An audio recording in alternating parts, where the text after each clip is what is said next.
Good afternoon, everyone. Thank you for joining us in this webinar today. I would like to invite the chair of the India Center, Professor Pankaj Jain, to kindly introduce our speaker for the webinar. Thank you, Sanjay. Thank you, Dr. Shwansari Basu Chaudhary, and I'm extremely delighted to welcome Professor Shonaleeka Kaul from JNU, Jawaharlal Nehru University in Delhi, India, whom I met about a dozen years ago in her campus. I think that time you were at DU probably, if I remember correctly. And I'll start with her bio note, then she'll take over, and you'll be delighted with her Sanskrit presentation in Sanskrit about Sanskrit language. Professor Shonaleeka Kaul is India's leading cultural and intellectual historian, specializing in Sanskrit literature. She is Professor, Center for Historical Studies, JNU, and has also been the Malathi Singh Distinguished Lecturer in South Asian Studies at Yale University, the Jain Gonda Fellow in Indology at Leiden University, and visiting Professor of History at Heidelberg University in Germany. She is author of Imagining the Urban, Sanskrit and the City in Early India, The Making of Early Kashmir, Landscape and Identity in the Rajatarangini, and Bharat Before the British and Other Essays, her latest monograph towards a new Indology. She has edited another 4 volumes, including Eloquent Spaces, Meaning and Community in Early Indian Architecture, Retelling Time, Alternative Temporalities from Pre-Modern South Asia, and Myths and Place, New Perspectives in Indian Cultural Geography. Also, translations by her include Hitopadesh and Looking Within, Life Lessons from Lal Ded, the Kashmiri Shaiv Mystic. She has been invited to speak widely around the world, including at Sorbonne, Paris, Spinoza, Rome, Stanford, USA, Frye University, Berlin, Witwatersrand in Johannesburg, Australian National University, Canberra, University of Michigan, US, University of Kent and Liverpool, UK, the World Sanskrit Conference, Bangkok and Canberra, and the United Nations, Geneva, among other international fora. Welcome, Dr. Kaul. Namaskar, and thank you very much, Professor Jain and Flame University, for this very warm invitation. I'm delighted to be here. I'm not terribly well today, so apologies in advance if I'm not fully myself. It may be fair to say that ours is a country where an incredibly rich linguistic heritage, far from occasioning more than rhetorical pride, becomes often the pretext for politics. Even as most of them struggle for patronage and survival, Indian languages, classical or vernacular, ancient or medieval, are found routinely reduced in public discourse to little more than instruments of power and conflict. A case in point is Sanskrit. In ironic contrast to the enormous prestige Sanskrit enjoyed as a language of all learning and culture throughout her millennia-long pre-modern career across South, Central, and Southeast Asia, today this prolific tongue has come to be understood as merely of ritual and repression. Therefore, it is regarded by some as redundant to the secular and emancipated sensibilities of the modern age. This is, however, a woefully inadequate understanding of the vast and variegated repertoire of Sanskrit and the many voices and visions it entails. In my talk today, I hope to flag some of these and thereby clear a bunch of misconceptions about this prodigious literature. Name any knowledge system in the world and you will find a Sanskrit text or an entire genre devoted to it. From metaphysics to erotics, logic to poetics, statecraft to medicine, including veterinary science, from maths and astronomy to painting and architecture, history, law, linguistics, music, ethics, food, some say even theft, Chaura Shastra. The list is endless. Not many know this or have creative exposure and opportunities nowadays to explore Sanskrit's extraordinary intellectual history. Hence, unfortunately, all sorts of misconceptions abound, associating an obscurantism, orthodoxy, and archaism with the tongue. Further, In today's polarized climate, if you are an Indian studying Sanskrit or writing history based on representing and not necessarily bashing Sanskrit, you are liable to earn a particular ideological sobriquet or to be labeled a cultural chauvinist. Putting aside this politics of language, it is important to understand that there is nothing inherently sectarian or hegemonizing in Sanskrit, and to assume so would be highly reductive of its rich history. Languages are not mere instruments of power and politics. They are the fecund medium for the transmission and preservation of enormous flows of knowledge. And if anything, they may embody plural perspectives, critical voices, and debates. For example, Sanskrit treatises, shastras, on any subject typically employ a dialogic form where a Purva Paksha and an Uttara Paksha, that is, different points of view essentially, are presented and interrogated. Plays and poetry, kavya, on the other hand, often expose and indict various forms of authority in early India. You have only to read a Kalidasa or a Shudraka to hear the Sanskrit literature speak truth to power, or a Bilhana and a Kalhana to glimpse the contempt in which they held almighty kings. Consider this verse from Bilhana's Vikramanka Deva Charita, which is the biography of the 11th century Chalukyan king of Kalyan. The verse goes, Kim charu charitra vilasa shunyaha purvanti bhupaha kavi sangrahen Kim jatu gunja phala bhushananam suvarnakarena vane charanam. That is, when their own accomplishments are few and far between, why ever do kings gather around them great poets? What need, indeed, would berry-wearing forest dwellers have for goldsmiths in residence? Unquote. Given that ancient poets typically depended on the court for patronage, caricaturing the king thus was a brave and risky thing to do. And yet they did it. Similarly, you have texts like the Chaturbhani, a set of hilarious, at times bawdy, highly satirical monologue plays from the 5th century. Or you have Mahendra Varman's 7th century Mattavilasa Prahasanam, Damodar Gupt's 9th century Kuttani Mata, or Kshemendra's Deshopadesh from the 11th century, all of which lampoon social hypocrisies generally and pompous members of society overly conscious of their status in particular. If you actually read these texts, there's nothing archaic about them. They would resonate so strongly with us. And they didn't need modern intellectuals telling them to do this, undertake this critique. This capacity for self-satire on the part of Sanskrit authors has not got quite the notice it deserves. Indeed, kavyas, which happen to be my area of study, do not always appear committed to reproducing hierarchies of wealth, gender, ritual authority, and monarchy, but instead may critique them in the interests of perceived fairness. The concerns and advantages of some of these texts could extend to the underdog, the menial, the criminal, the rebel, even the quote-unquote feminist, etc., as I have detailed in my book, Imagining the Urban. Kavyas portray the city, in fact, as the place that saw the ascendance of essentially amoral structures of power, like commercial wealth on the one hand and the monarchical state on the other, and an intense social heterogeneity is the subject of these portrayals.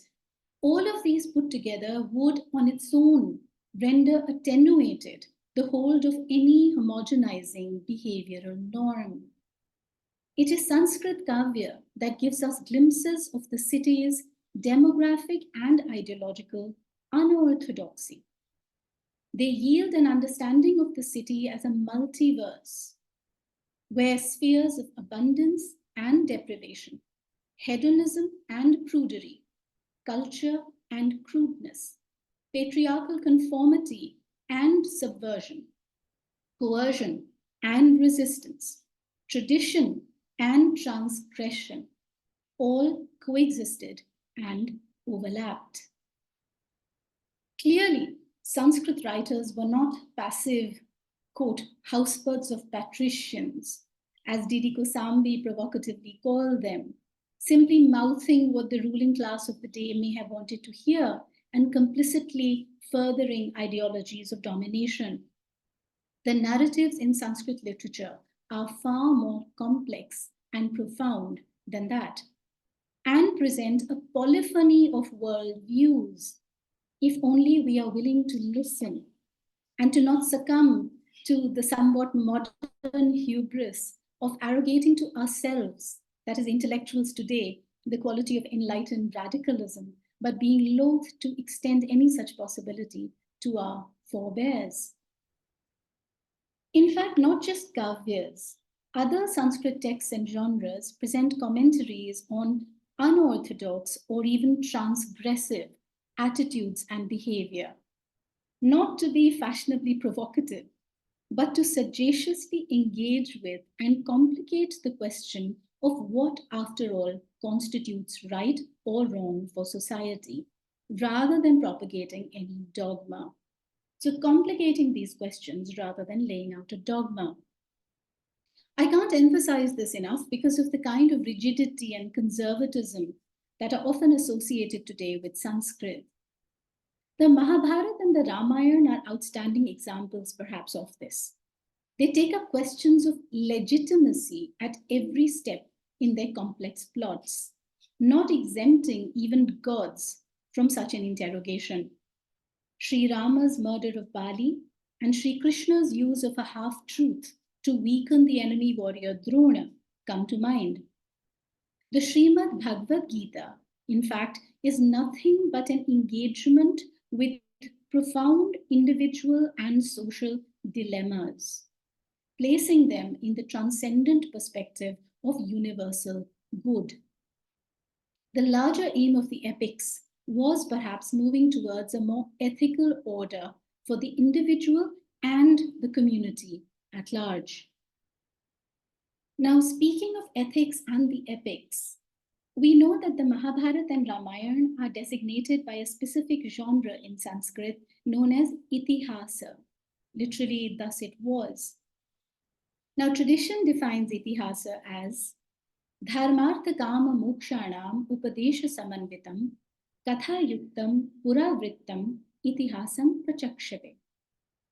Tales of the past rendered in a narrative style, katha yuktam, containing instruction, upadesha, in the four goals of life, piety, power, pleasure, and liberation, is known as history.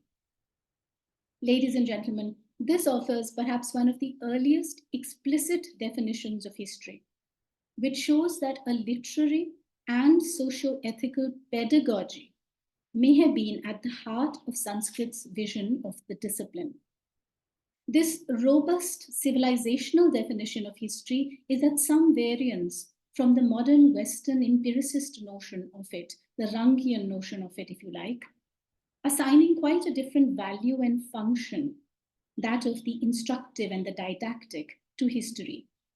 And this cultural specificity and virtuosity needs to be recognized and respected rather than dismissed for its alterity to Western hegemonic notions. However, the presence of myths in the epics has, among other reasons, led historians to deny them the status of history proper, thereby defying the tradition's self-understanding as itihasa. But what is myth? Dubbed irrational, primitive, superstitious, undateable, and untrue, myth has often been discredited by modern historians who see it not as the self-expression of a people, but typically as a veiled or ulterior project of one kind of domination or another. I believe it is time to depart from these interpretations and rehabilitate myth not as history's primeval other, nor as an instrument of power and acculturation, but as communitarian mechanisms by which societies made sense of themselves and their world and put out what was noble and true in their worldview. I should add that Paul Vane has made the same argument for ancient Greek and Roman myths, that they were not about the real as true, they were about the noble as true. And I've talked at great length about myth in an entire volume that came out last year. It's called Myths and Places, New Perspectives in Indian Cultural Geography, and I hope those interested would have the occasion to look at it. Thus, in addition to a wealth of historical and anthropological detailing of real polities and peoples in the epics, I should underline this. It's ironic for texts that we are calling mythology, that they're actually documenting, they're taking the pains to actually document in a lot of detail, ad nauseum, in fact, a number of very historical and anthropological phenomena in early India, whether they are the polities, the Janapadas, or the peoples, the Jana. But in addition to all of this, piercing through even the mythology in the epics, and in fact facilitated by it, at the heart of both epics are meta-historical questions of ethics and action and socio-political legitimacy. And these questions then merge with the divinity of the two central protagonists, Sri Krishna and Sri Ram. If I may dwell a few minutes more on history, since it is the field I technically belong to, further exemplifying Sanskrit's vision of history is, of course, my favorite, Kalhan's Raj Tarangani from the 12th century in Kashmir. Now, the Raj Tarangani is classic epic poetry, Mahakavya or Prabandha, regarded erroneously as the first true work of history in all of Sanskrit literature.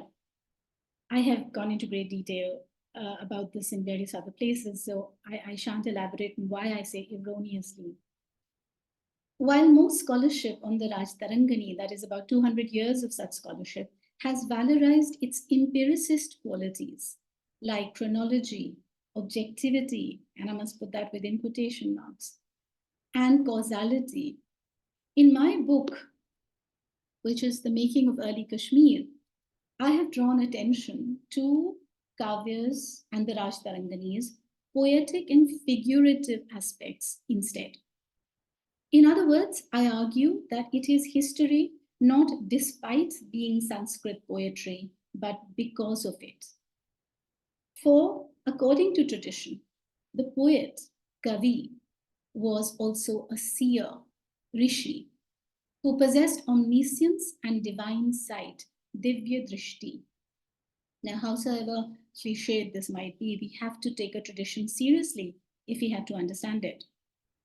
The Nirukta, which is circa 5th century BCE, and perhaps one of the earliest extant texts on etymology that we have, it defines the Kavi as Kranta Darshano Bhavati, that is, the one with penetrating sight. With this power, which arose from poetic intuition, Pratibha, Kavis could gauge the real nature of things and even apprehend different dimensions of time. Now, from the Nirukta in the 5th century BCE, cut to 1700 years later, the Kavyanushasana of Hemachandra in the 12th century CE, what you get is a remarkable show of semantic continuity.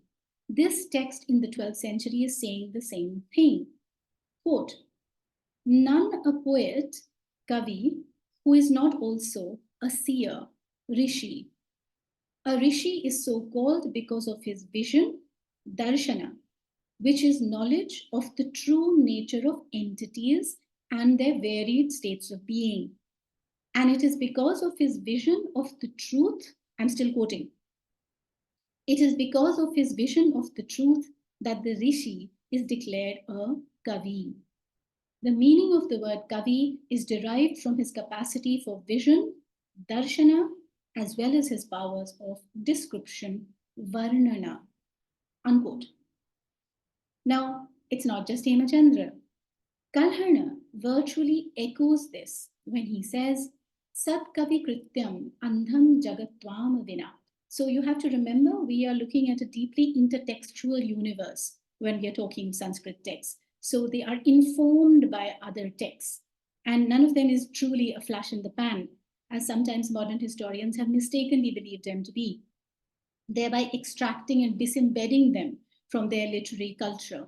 I believe this is what the Rajtarangani has been the subject of. It has tended to be excluded as some kind of noble exception, noble but flawed exception in all of Sanskrit literature. Whereas when you actually read the text, all nearly 8,000 verses of it, you find that it was not doing anything special, but actually bringing together, prodigiously perhaps, a wide variety of other intertextual traditions from the world of Sanskrit. But let me come back to what Kalhan says about history and the poet. So he says, Sat kavi krityam andham jagatvam vina. The world is in darkness without the illumining work of the good poet. So the poet as the primary surveyor of hermeneutics. It is the poet who will interpret reality, the world, and the past for you.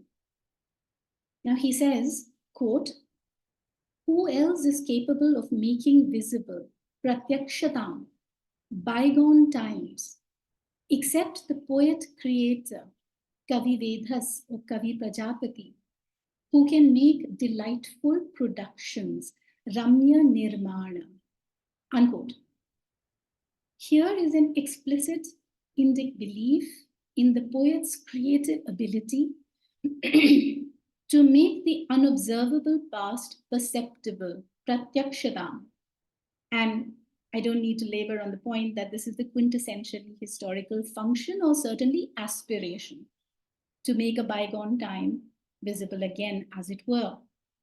Now, this claim to epistemic authority rendered such poetry the lamp that illumines past realities, kavya deepam bhutavastu prakashikam, as Kavi Shrivara says in the 15th century, and he was Kalhan's successor. In other words, history in the poetic mode was essentially a socio-ethical pedagogy. And this is what constituted true knowledge of time and human action in this vision. For the Rajtarangani, the area of instruction was specifically political ethics, that is Rajadharma, with the aim of ensuring social order, yojanam, and people's welfare, praja anupalanam. That is a recurrent refrain in this sprawling text. And if you read just the prayojana, which is just the introductory part, where the poet is actually telling you what he is doing in this text, there he very clearly says, iti prativrittantam lakshanam, that this will be the feature of every tale that I tell in this work of mine, that praja anupalanam, people's welfare is supreme. And how was this to be achieved? Through the cultivation of a series of personal and political values to which the king's commitment was expected, namely good conduct, sat, righteousness, generosity, dakshanya, discriminating intellect, sara viveka, which encouraged men of merit, character, and learning. Please note, merit, character, and learning. And the will to enforce justice, dharma, and ensure fearlessness, abhaya, among the subjects. These are the range of qualities that Kalhana expects of kings. What's more, these values then became the principle for organizing Kashmiri history in Kalhan's text through a series of exemplars that he identified in kings of Kashmir over the centuries, clubbing them in pairs, elucidating their comparative morality. Quite simply put, good versus bad rulers. But what is the crucible of judging what is good governance? It is prajanupalanam. And what is bad governance? Prajapedanam, or the exploitation of the people, the persecution of the people. Now, given this organizing principle, the entire Raj Tarangani, which literally means river of kings, and history itself can be understood as a flow of ethical exemplars. That's not all. The Kavi also provides a profound critique of power and of the evanescence of time by espousing vairagya or detachment as the ultimate end of life. And this is indeed reflected in the rasa, the aesthetic flavor that Kalhana actually explicitly chooses to compose his work in, which is the Shanta rasa, which tallies with detachment or vairagya. To give just a very quick example of how he's actually advocating this kind of detachment, a very philosophical remove from the doings of the world. He says at one point, quote, "The Lord of Lanka, Ravana, suffered a rout from lower animals." This is reference to Vanaras, right? Rama's Vanara Sena. "The Lord of the Kurus, Duryodhana, received a kick on the head. Thus everyone has a mischance, stripping him of his exalted rank as if he were a commoner. So who indeed can afford to be high and mighty, and obsessed with oneself, persist in conceit? Even after realizing the transient nature of existence, asthayinim sthitim, fools do not give up ambition. But on the same path of death is every individual plunging headlong. I am the slayer and he the slain. The notion of a difference between the two lasts but a short while." And here you can hear the clear echoes of the Bhagavad Gita. "He who but yesterday exults while slaying his foe, at the end sees an enemy gloating over him himself when he is himself about to be killed. How awful! Fie on this blinding illusion." Dhikkayo. Unquote. Thus again, we see the ethical and the didactic at the heart of Sanskrit's engagement with history and the world. Facts alone did not exhaust truth in this perspective. Ethicizing reality and transcending socio-moral and spiritual shortcomings was perhaps more the goal. Now, the same for aesthetics. Sanskrit Kavyalankar was inflected self-consciously by a didactic mandate to accomplish three aims. One, generate priti and harsha, that is entertainment. Two, lokasya anukarana, that is mimesis or imitation of the world, so a certain realism. And three, upadesha, instruction on a range of human affairs, again, like in the definition of history, dharma, artha, kama. So piety, power, pleasure, very broadly defined. So from Bharata in the 2nd century, who uses the term upadesha in the Natya Shastra, and Bhama in the 5th century, who spoke of vechakshanya, which is an understanding or an expertise, to Bhoja in the 11th century, who used the term adhyayam, or what is the lesson. And of course, the iconic Abhinav Gupta in his 11th century Abhinav Bharati, who wrote in no uncertain terms that, quote, "the end result of the savoring of rasa is instruction in dharma and the other ends of humankind," unquote. At the heart of Sanskrit aesthetics, thus, was a distinct concern for the social. Now, this is contrary to misconceptions in certain circles today, labeling Sanskrit literary culture as elitist and rarefied, having little to do with the wider world. Let us interrogate this assumption in this last section of my talk vis-a-vis Sanskrit drama, that is Natya. Now, Natya is a subgenre of Kavya. Who was Sanskrit drama or Natya composed for? Now, there is no doubt that any literature that requires a great degree of learning and leisure to compose would have been patronized or cultivated by affluent individuals. So you have kings, ministers, or wealthy magnates, and we hear of them in the kavyas as well as the sponsors. We must beware, however, of confusing or collapsing patron and audience. This is because, as the Natya Shastra itself tells us, Sanskrit plays were performed at festivals, among other occasions, in public places like temples and city squares. Indeed, Bhavabhuti's 9th century play Malati Madhav spells out the locale thus, quote, a large conclave of men, of people, Mahajan Samajaha, coming from different quarters, Nanadi Gantavastavyo, has gathered here for the festival of Lord Kalapriyanath, and I am ordered by the assembly of the learned, Vidvajjana Parishad, to entertain them by the performance of some new play. Unquote. So many things to note in just this one testimony. A Mahajan Samaja, a large crowd has come to watch the play. It is not some small esoteric circle. They have come from diverse locations and quarters, Nanadi Gantavastavyo. And finally, there is a clear distinction being made between the audience and the Vidvajjana Parishad, that is the sponsors of that play.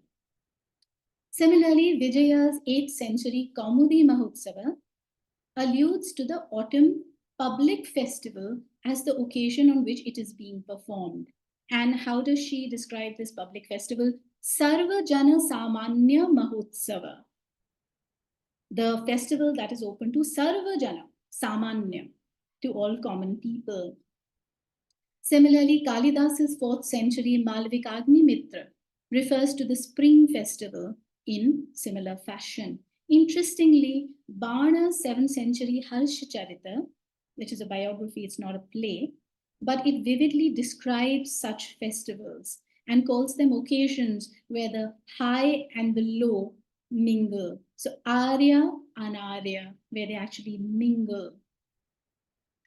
Then types of plays like the Vithi, street play, Bhana, erotico-comic monologue, and Prahasan, farce, with their lively, irreverent, often vulgar body content, are suggestive of general lay audiences, especially Vithi, like a street play and so on, at least in conception. Moreover, the Natya Shastra explicitly describes drama as the 5th Veda, Panchamam Vedam, for all classes of society, Sarva Varnikam. So it makes it a point to say that. Far from envisaging, as it is often claimed, a purely connoisseurial audience, this text speaks of the presence of various categories of viewers across a spectrum in the audience of plays. In fact, there is explicitly even a reference to fools, murkha, and to children in the theatre. So a far cry from a kind of, again, a closed or controlled or very aristocratic or connoisseurial audience. Now, it is true that the Natya Shastra first prescribes a list of qualities like high birth, good character, learning, a sensitive nature for a viewer. But this is clearly only an ideal, as the text goes on to realistically observe that, quote, all these various qualities are not known to exist in any single spectator, unquote. So it's really this, I think this is a recurrent motif that we can keep in mind for any early Indian studies, that we need to distinguish the ideal from the real or the idealized from the real. In fact, the Natya Shastra admonishes that a play should, quote, contain no obscure and difficult word, Gudha Shabdartha Hina. Gudha Shabda Artha Hina. So no obscure and difficult word, and be intelligible to country people, unquote. The Natya Shastra's final inclusive take on the matter of audience is that, quote, different are the dispositions of women and men, young and old, who may be of the superior, middling, and inferior type, and on such dispositions, the success of drama rests, unquote. So a variety of audiences and sensibilities is conceived of in the Natya Shastra. Or, as Kalidas puts it, again in his Malvikarni Mitra, Bhinna Ruchir Janasya Ekamapi Aradhanam. Drama is entertainment for a variety of people with very different tastes, unquote. Clearly, we need to rethink Sanskrit as an exclusionary language of little social interest or relevance. Let us also remember the highly visual component of theatre, where dialogue, vachika, was only one out of 4 modes of histrionic representation, the others being gestural, angika, that is movements of the face, the limbs, and the body, sartorial and makeup, that is aharya, and significatory, sattavika, tears, horripilation, shivering, etc.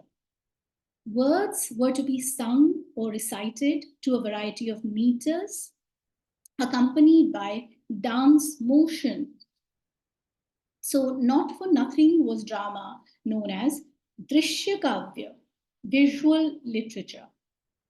Therefore, learning was not a prerequisite for the consumption of this kind of literature, even if it was for its creation.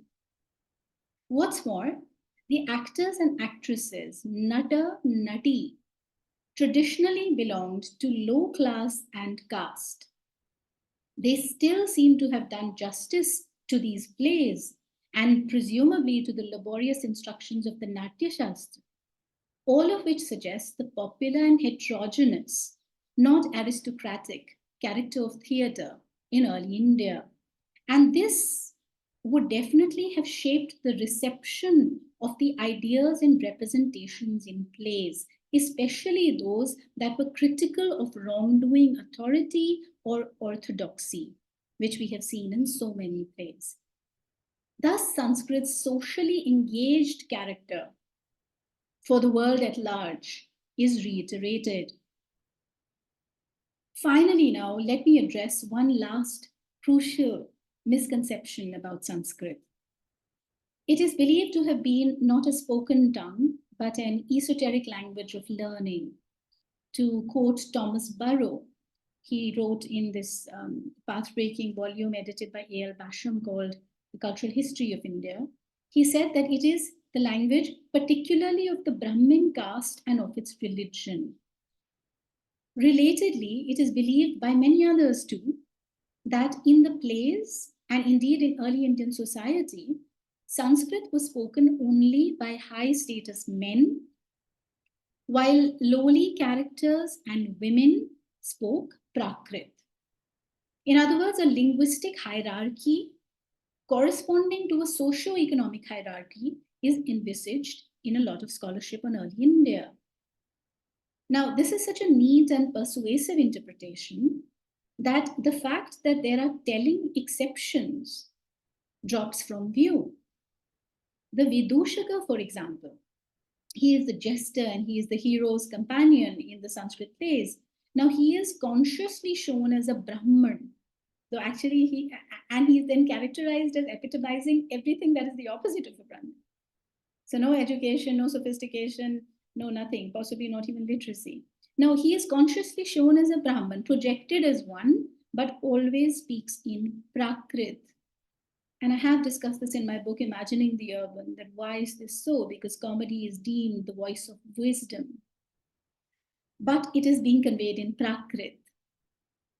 Merchants and courtiers, other high status men, are also required to speak in Prakrit, according to the Natya Shastra. On the other hand, Parivrajikas, that is ascetics, are women, but they use Sanskrit, even though queens usually do not. And courtesans may. Children, even when male and high caste speak only Prakrit. So what is going on here? Clearly, there is no set stock socioeconomic formula for how languages are being distributed in the plays. In fact, the section on languages in the Natya Shastra clarifies the actual grounds for allocating tongues in drama. Everything from characterization, ethnicity, and vocation of protagonists to regional phonetic peculiarities of audiences, as well as blanket considerations like special times and situations, quote unquote. Clearly, Kavya, Natya, aesthetics in Sanskrit, their understanding of language use was a self-conscious one, but the logic was not boldly reflecting social status. Now, this is reinforced by the fact that the 8th century Kavya Darsha, an influential treatise on Kavya composition by Dandin, refers to both Sanskrit and Prakrit as Shishta. Shishta, grammatically disciplined and systematized, and regards both as tongues fit for poetic composition, so that no literary privilege is really inherent in one or the other. We need to be clear about this. The Kavyadash does describe Sanskrit as Devi Vak, so divine speech. But this seems to have been on account of it being perfected speech, Anvakyata Rishibhihi, worked out by the sages. Indeed, it is this perfection and precision that explain why some today regard it even as an ideal choice for computer programming or for artificial intelligence. It seems to fit that kind of coded precision very well. At the same time, the term that ancient grammarians used for Sanskrit, namely bhasha, from bhasha, that is that which is spoken, suggests that its knowledge may have been more commonplace than we imagine, though its correct or eloquent application would have been confined to the learned, as with all languages even today.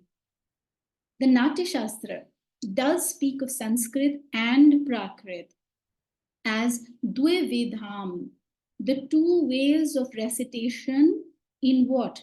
In the common language which relates to the 4 castes. Jati Bhasha Ashrayam Chatur Varnya Samashrayam. Now that is some commentary.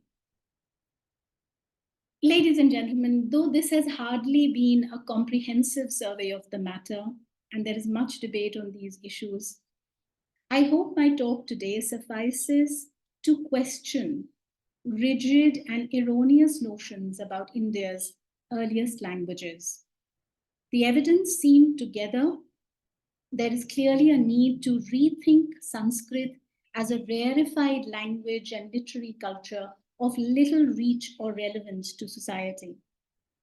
I would argue that Sanskrit literature was centrally and persistently engaged with the social, but in ways that surprise and thwart modern day presuppositions. For those of you who wish to read more about this, I'm happy to show you my latest book. It's just out, Bharat Before the British and Other Essays Towards a New Indology. It has an entire chapter or essay on this theme. Thank you very much for your attention. Thank you very much. Really enlightening. And Dr. Chaudhary can probably conduct the Q&A session. Yeah. If we have some questions for our speaker, we will only take 1 or 2 questions.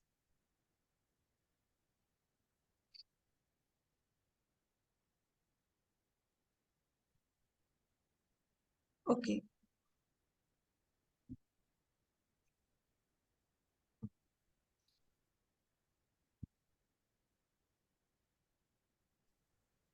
Yes, you can ask your question, Mr. Taylor.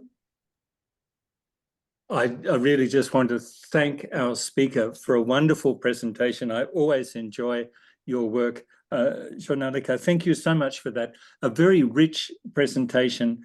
And I love the way you're challenging these fundamental concepts. And it's so hard to dislodge those things that we were taught in first year. And it's so great to get this completely fresh perspective. I don't agree with everything that you have said, but you've provided so much food for thought, and I really look forward to our next conversation. And I'm sorry that that doesn't constitute a question, but I really just wanted to thank you for your presentation. Thank you so much, McComas. Great to have you with us. Do we have any more questions or comments?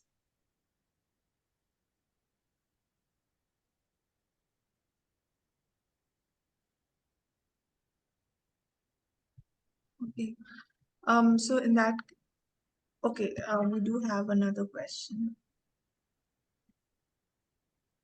Sanhita Joshi says, they have two questions. First is, Sanskrit is always perceived as a conservative or rigid language, as you said, the language of Brahmanism, conveying the notion of dominance of upper on lower. Can you throw some light on the following question? From where does such notion or misconception sprout? Historically speaking, how does this misconception come into existence? And the second question is, this question comes from the point of view of devil's advocate. How come in many of the Sanskrit compositions, be drama or kavyas, the story most of the time revolves around king, princess, or Brahman, such as Charudat in Mrichatika, etc., gods, etc. In other words, can you share few references to the works where Nayak do not belong to class of kings, Brahmins, or gods, etc.? Congratulations on the book. Thank you, Dr. Joshi Danate.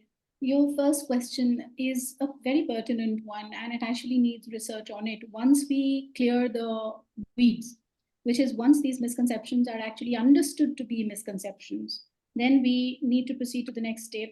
As you said, why does this happen? Historically, how is this happening in scholarship? So that would take another project of research. But off the top of my hat, it seems to me there are at least two factors at work here. One would be that these are notions that originate among the Orientalist scholars who first come to translate Sanskrit texts into English and other European languages in the 18th and then the 19th century. Now, some of the texts that they actually choose for these translations would fall within the realm of the sacred. So the Bhagavad Gita is one of the first texts that's taken up for translation. And then the next is the Manusmriti. And it is only much later. And the Manusmriti in turn is being translated because it is deemed as, it is represented as, understood and thereby enshrined as some kind of definitive text on early Indic law. Now, when these two texts are being translated, it is only much later that other kinds of works, such as aesthetic works, works of poetry, or even the Raj Tarangani and so on, come to be translated. By then, a certain perception has come into place that therefore only certain categories of thought and certain ideological viewpoints prevail. There is a conflation going on also, I suspect, at this time between European precedents, European historical notions of, say, religion, very Semitic notions, very rigid and defined notions of what religion is on the one hand, and of a papacy or of a clergy that actually was at the head dispensing this religion, which might be true for Catholic Europe, but was not true, supposing, for early Indic society or for Hindu society, which supposing the Manusmriti is taken as representing. So I think these kind of false or erroneous equations subconsciously set into motion via the early interpretive translative efforts. Later, of course, there is no denying, as would apply to all such colonial, imperialist, orientalist endeavors, and not only Edward Said, but a large number of other works have gone on to show us this, that a deep-seated politics underlies these intellectual efforts. Why are the Europeans or the British, the Orientalist scholars, great scholars in their own right, but why are they interested in learning Sanskrit and translating these texts in the first place. It is deemed that they are interested in this so as to provide a means to control, as it were, the colonial populace. So there is always a very clear political purpose to both their reading of the text and then their selection of the text. I must underline that the Manusmriti is only one of hundreds of Dharmashastric texts. And moreover, if you actually read the text authentically, you find that it is speaking in polyphonies. There are multiple voices going on there, and one line is deemed to even be contradicted by the very next line in the Manusmriti. When you read the text, you realize this. And this has led scholars to actually, okay, so I have a dog here who is impatient to be let out. But coming back to the topic, this has led scholars to actually wonder how we should, in what terms should we actually understand and characterize the Manusmriti, given the contradictions it is riven with. And not just contradictions from one line to another, which indicate that multiple views are going on in contestation. There is a contestation at the heart of these texts, which has not come out in either translations or in the subsequent historical scholarship of these texts. There has been a very clear hegemonizing, not so much of what the texts are, not so much in what the texts are saying, but the representation of what these texts are saying. And a clear politics is underlining that. And as I said, it may have been infused in European precedents that was playing out. And later, of course, we do have politics of modern India or contemporary India.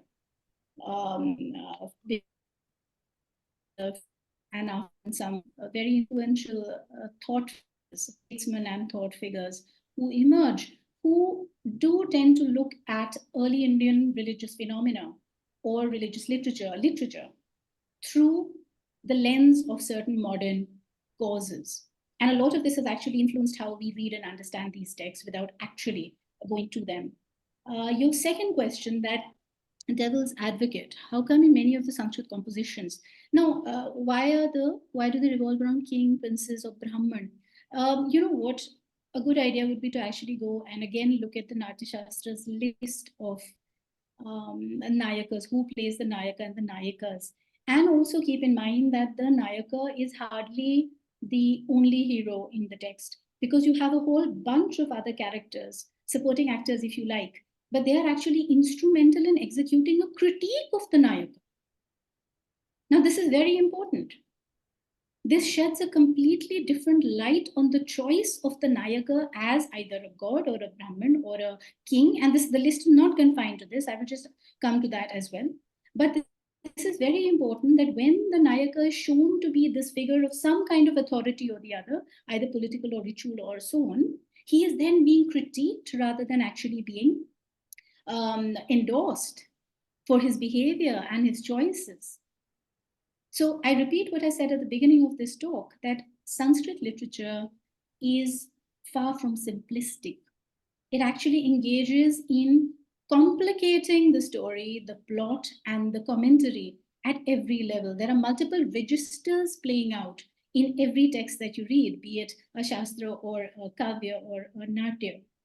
So you need to ask beyond just what appears on the surface. That is, why is the hero who he is?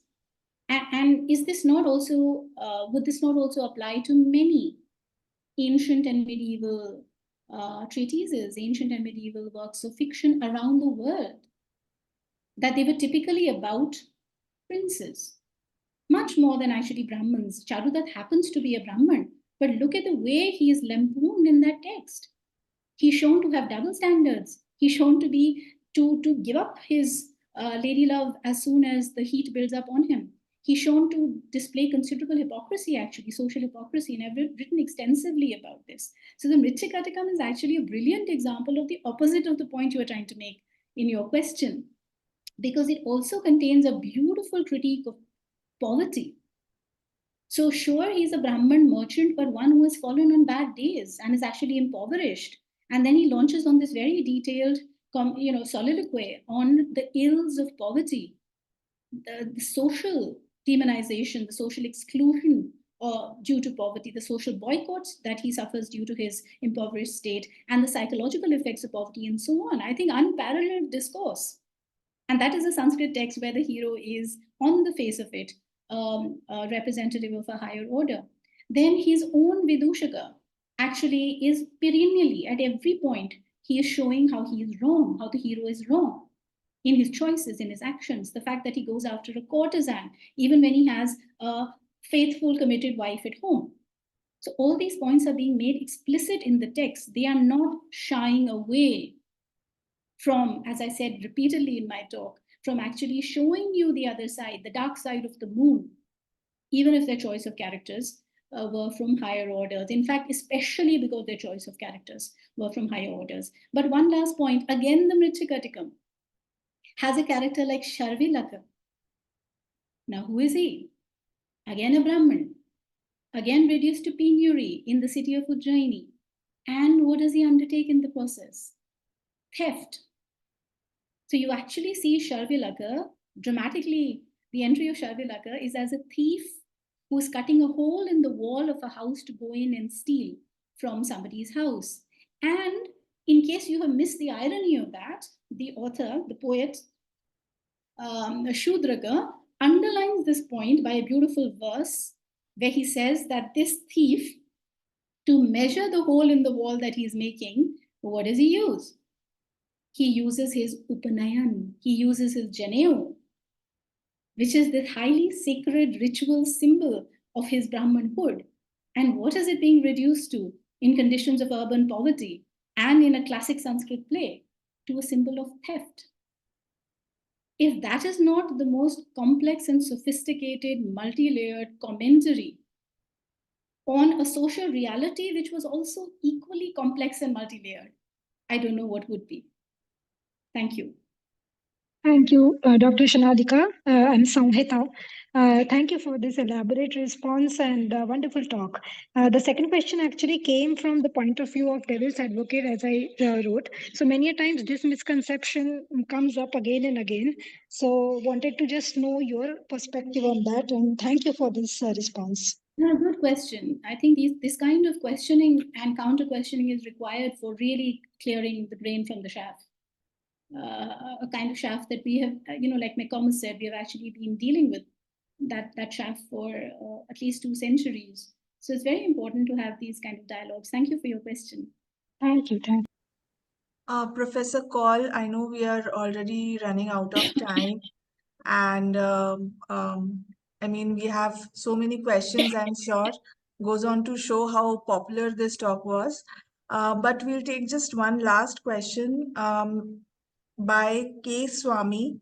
Would the inclusive character of Sanskrit dramas assumed or anticipated audience, as you nicely described from Bharatanatyam Shastra, keeping in mind the 4 aspects of drama, allow us to imagine that a wider knowledge of Sanskrit and Prakrit than usually assumed could have existed? Yes, I did suggest that in my talk. Thank you for catching that. I did suggest that since the plays are attested as being public performances before audiences that are heterogeneous, and then also containing representations that are transgressive, that are questioning, that are provocative, and to, like I said, being played out also by actors and actresses who are in themselves not from high caste or class. I think all of this adds up to the definitely, number one, a mutual intelligibility between Sanskrit and Prakrit speakers. So this hierarchy that only the higher members of society would have understood Sanskrit, then what were the lower orders doing when the Sanskrit dialogues were being spoken? Are you saying that they could not follow that?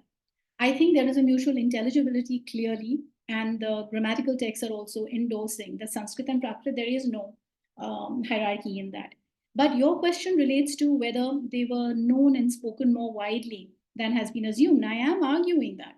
I am not a linguist, I'm not a grammarian. I know the limits of my expertise and of my argumentation. I do raise this point as a historian, and I think it's important. I think some questions have not been answered. I think a lot has been assumed about the status of these languages and of their language use in early India. So I certainly argue for rethinking that. And I think that that needs more research. There is also a school of thought among Sanskritists that says that Sanskrit and Prakrit were in a diglossic relationship. So a diglossia existed, that Sanskrit is merely a higher register of speaking, and Prakrit is a different, a more colloquial, a more domesticated, a more vernacular, more casual register of speaking, but broadly within the same linguistic family. And this would also explain the mutual intelligibility that we are talking about, that the same audience has to have followed. Oh, sorry, I should have mentioned, Sanskrit plays have large portions which are in Prakrit, right? So a number of the dialogues are being spoken in Prakrit. So are you telling me that only one half of the audience, the higher ones, that were following both parts, and the other half of the audience could not? Clearly, everybody was figuring out what is going on in the play, which was bilingual. So there is a lot that we haven't understood yet, I think, about both Sanskrit and Prakrit in the process. Thank you for your question. Thank you, Professor Kaul. Professor Jain, any concluding thoughts? Can I take my host privilege and ask you a small question? You can be really brief if you will. Sure. What would be your explanation of why Buddha and Mahavir both chose apparently not to speak in Sanskrit, but they preferred Prakrit and Pali and or Pali? Thank you. Well, this is interesting because we also know that who is the audience? Who is the early audience of the Buddha and the Mahavir? What are the social circles in which the Buddha and the Mahavir are moving? Uma Chakravarti did this wonderful work called Social Dimensions of Early Buddhism, where she actually showed that 80%, as much as 80% of the initial quote-unquote converts to Buddhism, or at least members of the Sangha, in the Buddha's own time, were Brahmins. Number one. Number two, we also know very clearly from the Buddha and Mahavir's life stories that they are themselves from the higher order. They are themselves princes. And number three, some of their earliest followers to whom they actually go around propagating and moralizing were also kings. The great kings, the quintessential kings of the what's called second urbanization, that is 6th century BC, the Sholash Mahajanapada, all the kings of those Janapadas were the targets, were the initial, and they were good friends of the Buddha and Mahavir as well. So their own social location is hardly subaltern. Where are we then presuming? Why are we then presuming that these language choices that they made were necessarily because they represented a subaltern community, or they were speaking to a subaltern community? They were not. We have evidence that they were not. They were speaking to all kinds of people, right from the top downwards. So I think, again, there is a need for, when you look at the Kavya Darsh, for example, or when you look at other works of Kavya composition, how do they take up this linguistic question? I repeat, they do not assert a hierarchy among them. They present these languages as simultaneous coexisting choices.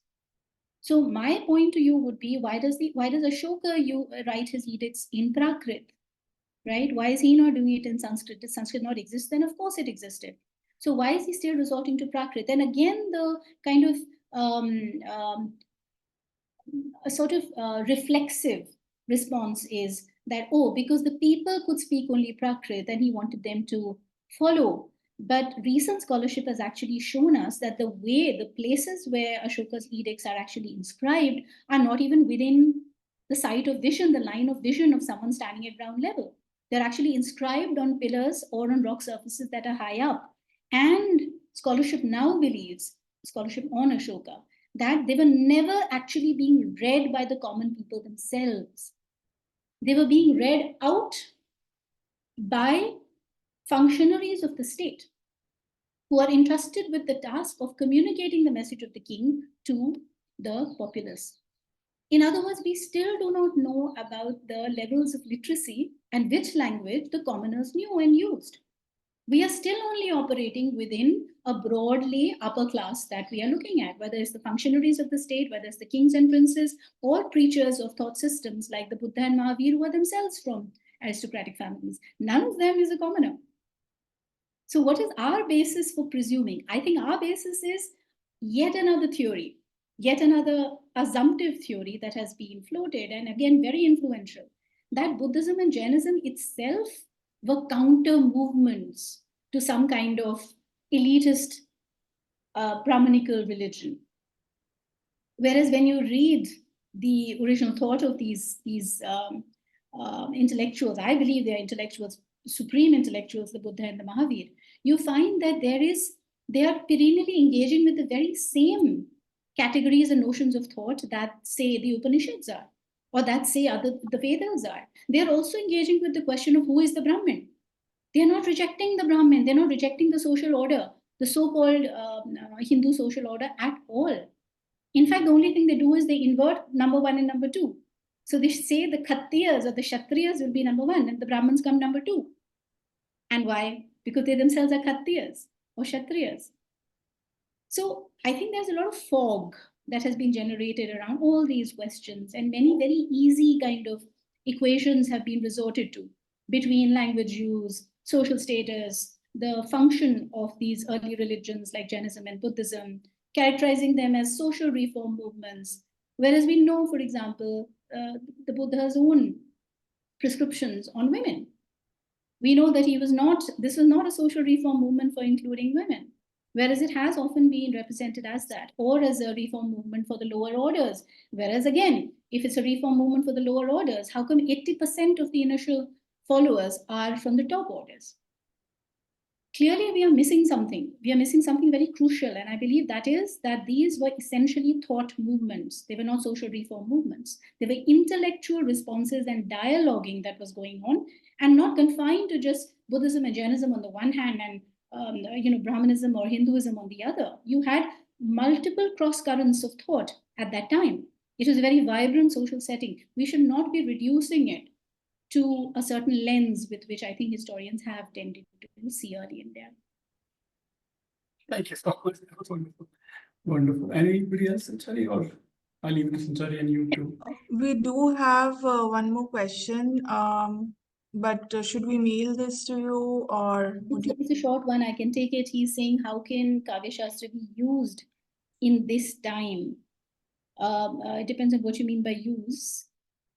How can they be read? They are being read by translations or in Sanskrit by those who know Sanskrit. So he has, they have asked the question in 3 parts. So just to give you in context, earlier kings used to have theologians and they used to write epics. How can it be used today? No, that doesn't help Okay. clarify the question even now. I did read that, because what do you mean by use? I come back to that question. Should I unmute them? Yeah, okay. He has left now. He typed the question and then he left. Apparently. So how can it be used today? If you mean how can we interpret these texts today? I would like to believe that is exactly what some of us scholars are trying to do. My first book, called Imagining the Urban, is based entirely on more than 24 kavyas. So we can actually read these texts very much. They are alive and kicking in our midst. We can actually read them very much today for raising a whole range of very interesting questions about social and behavioral and intellectual histories of early India.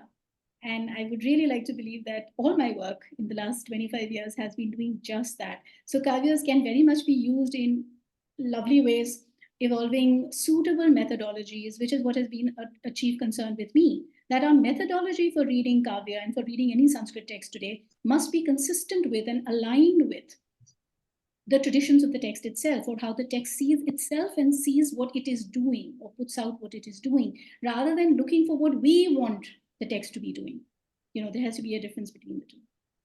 Thank you. Good, thank you. Awesome. We can only keep on thanking you and keep inviting you, probably for a series of lectures whenever you have time. And thank you, Pankaj. It was a great pleasure. Thank you. Great pleasure. Thank you. Namaskar. Thank you. Namaste. We'll be in touch. Thank you so much.